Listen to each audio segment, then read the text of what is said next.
What's good? What's good? Let me know if you have ever dealt with this experience.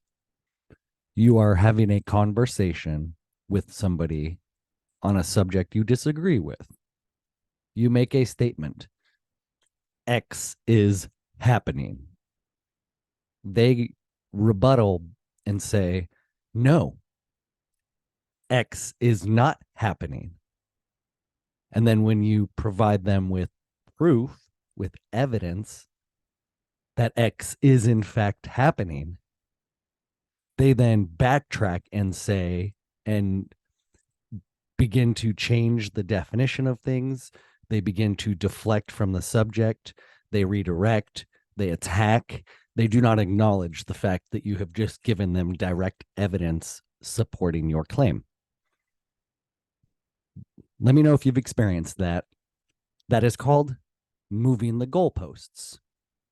That is a very, very, very common leftist tactic. As I often say, they do not act in good faith. I would say most of them do not act in good faith out of the fact that they're sheer midwits.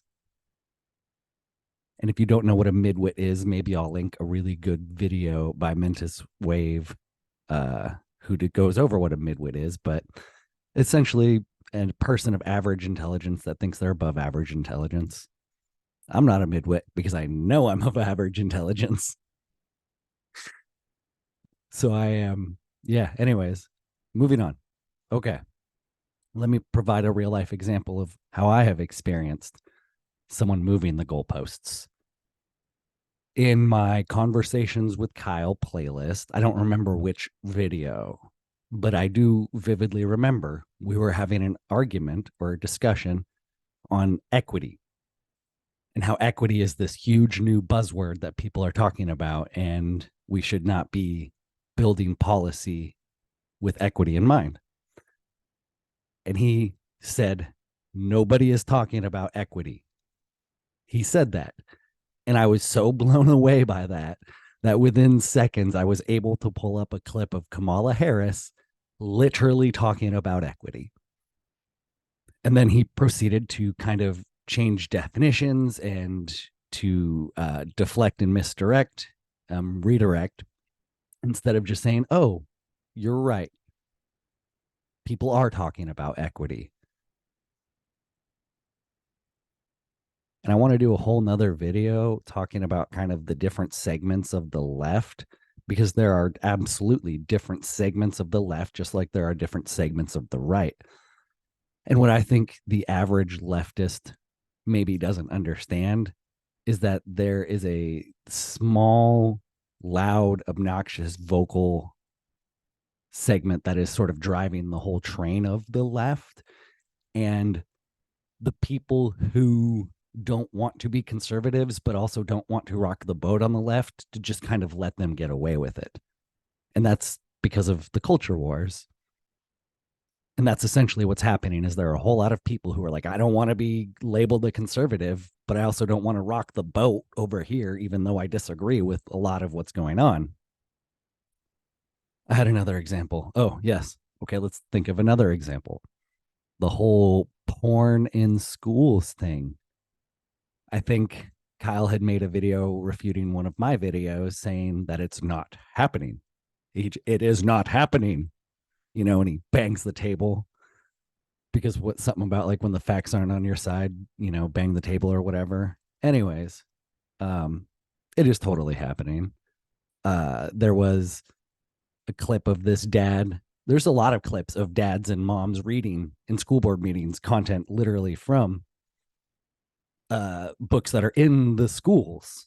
And so then they'll change the definition of porn, or they'll change the scope of these books and they'll say that these are necessary educational materials. So again, moving the goalpost, very common leftist tactic. And going back to talking about that small minority segment of the leftist group that's loud and obnoxious and pushing the whole train, they are the Marxists, the neo-Marxists, whatever you want to call them. They They are the group that are trying to normalize uh, the whole minor attracted person agenda. And I want to take a brief detour to talk about my first sort of interaction with wokeness and wokeism because it's connected and related.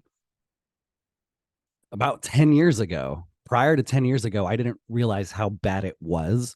Like I knew that the institutions were left leaning, and I knew that like it was kind of the edgy thing to be left and democratic, and that conservatives were old, stodgy, whatever. But I didn't know how bad it was in the institutions and how bad the ideology actually is. I was in a Facebook group 10 years ago, a long time ago, called like Imgur or Imager Fit. So it was like this fitness group where people just connected, and it was really cool. You know, they'd share pictures and workout tips and routines, and it was really cool until I got kicked out. But that's a different story because I had a dissenting opinion. Before I got kicked out, I had a conversation with someone and actually built like a rapport and a friendship with this gentleman. He was a gay gentleman who always, who was, is it predatory to solicit nude photos from somebody multiple times after they've asked you not to? I think that's kind of predatory, right? But that's what this gentleman did. But I was compassionate toward him and, kind of brushed it aside and wanted to still try to develop an actual connection with this individual because I was curious about their philosophical ideals. And over time, they conveyed to me that they believe we should abolish the age of consent laws because ultimately one of the fundamentalist views, and this he referenced Foucault, Michel Foucault, French postmodern philosopher who absolutely supported the abolition of the age of consent laws. He himself was a pedo.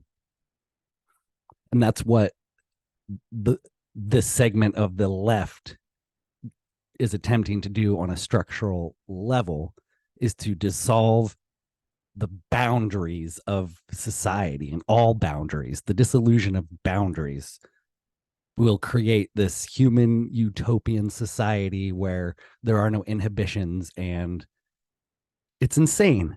And so he justified pedophilia to me, and he had commented, "Don't you want to be able to have sex with 16-year-old girls, Andrew?" And I was like, no, no. I can barely stand the mental capacity of 25-year-old women these days. Like, and if you're like, yeah, I just cannot engage in dumb. Yeah, I don't like women who are dumb. And so that's half of why I struggle with dating, because dumb and pretty, it's like, no, I'm not interested in you. Anyways, okay. And he justified this. He sent me some links to some books by Foucault about power and how institutions have power and that the proletariat need to take back the power. And these the small minority of the left, the sort of radical Marxists who do exist, they're driving the larger ship. And because the rest of the left does not want to rock the boat, that's why they're allowing and enabling a lot of this to happen. I guess maybe I don't need to do that other video talking about the segments of the left, because that's essentially it. There are some like true just people who are like for the workers and for unions and for the environment. And that's fair. Those are all cool, fair positions to have. But what they don't realize is that they're being undermined or used as props, political props, to obtain power to ultimately implement an authoritarian communist state. And this is something that they've done over time. Like look into the Bolshevik Revolution or the Chinese Cultural Revolution, where who was it? Was it Mao who used the youth, who just brainwashed the youth? Interesting. Kind of like how they're brainwashing our youth. How my generation, I'm a millennial, 35. I don't know what happened to a lot of my friends in the last 20 years. Like, I don't like that's partially why I'm a little crazy, is because I've watched them just become zombies, ideological zombies. Thank you, Mentis Wave, for that term in that video. That's a great YouTube channel. I'll link them because he makes fucking fantastic content. Let me wrap up the video.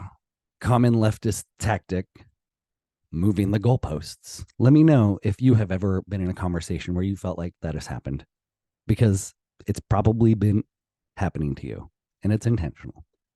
And we need to fight back. Thank you for listening. Much love.